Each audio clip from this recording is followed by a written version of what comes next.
एक बार कृष्ण और सुदामा स्कूल में जब पढ़ रहे थे तो लकड़ी बीनने जाने वाले थे। उनकी गुरु माता ने रास्ते में भूख लगे तो बचे हुए थोड़े से चने एक पोटली में बांधकर चौकड़ा के बाहर रख दिए कि हे सुदामा, जाओ तो ले जाना। सब भोजन कर चुके थे, ये लकड़ी बीनने जा रहे थे। उसी समय द्वार के ऊपर दुर्वासा ऋषि पधारे और उन्होंने भिक्षा मांगी। माता जी लौट बाहर आई और हाथ जोड़कर बोली, महाराज आपका स्वागत है, पर मैं झूठ नहीं कहूंगी, हमारे यहाँ देने के लिए कुछ भी नहीं बचा। ठीक है महाराज, कहकर दुर्वासा जी लौटने लगे, पर शंकर के अवतार हैं, मन में थोड़ी सी तो बात आई। बोले ऐसा कैसे होगा, इतना बड़ा आश्रम, इतने विद्यार्थी, कुछ देने को नहीं।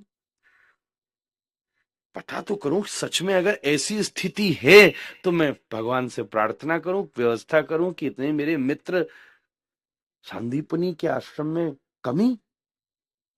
आंख बंद किया तो सच में ध्यान में बोध हुआ कि कुछ भी नहीं था। बस कोने में चौकड़ा के बाहर रखी एक पोटली दिखी चने की।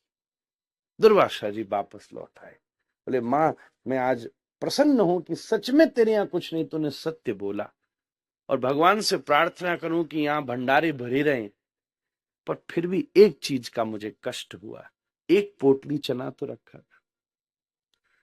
इसका मतलब तेने अपने आप पढ़ने वालों को तो अपना बच्चा माना, पर अतिथि को नहीं माना। अरे उसमें से एक चने का दाना ही निकाल के दे देती कि महाराज आज इतना ही है, कल मैं और कुछ दूंगी।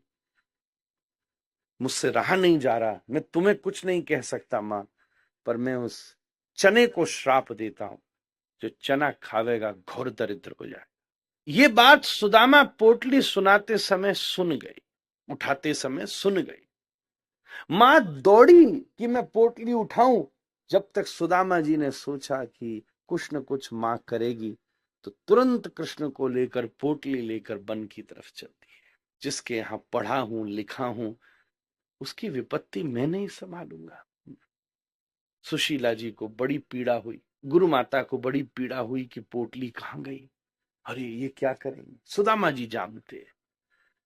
अब सोचे ये करूं क्या मैं, इसका फेंक दूं तो कोई जानवर खा लेगा, श्रापित हैं, किसी न किसी के जीवन में तो फलेंगे, और अगर जानवर ने भी खाया तो इस जन्म में नहीं तो किसी न किसी जन्म में तो ये श्राप उसे भुगतना ही पड़ेगा। और मुझे पता है तो मैं कैसे कर दूं। दिन भर जंगल में पोटली दबाए घूमते रहे। बारिश हुई, एक पेड़ के नीचे बैठे। अब मुसीबत ये कि कृष्ण भूख में चने मांगने लगे। सुदामा जी को बड़ी पीड़ा हुई, श्रापित चने में अपने मित्र को कैसे दूं। और तब सुदामा उन श्रापित चनों को स्वयं खा गए। लोग कहानी सुनाते हैं कि ठंड में कटर कटर आवाज लग रही थी, खिलाया नहीं कृष्ण ने, इसलिए ये सब बातें का कोई आधार नहीं।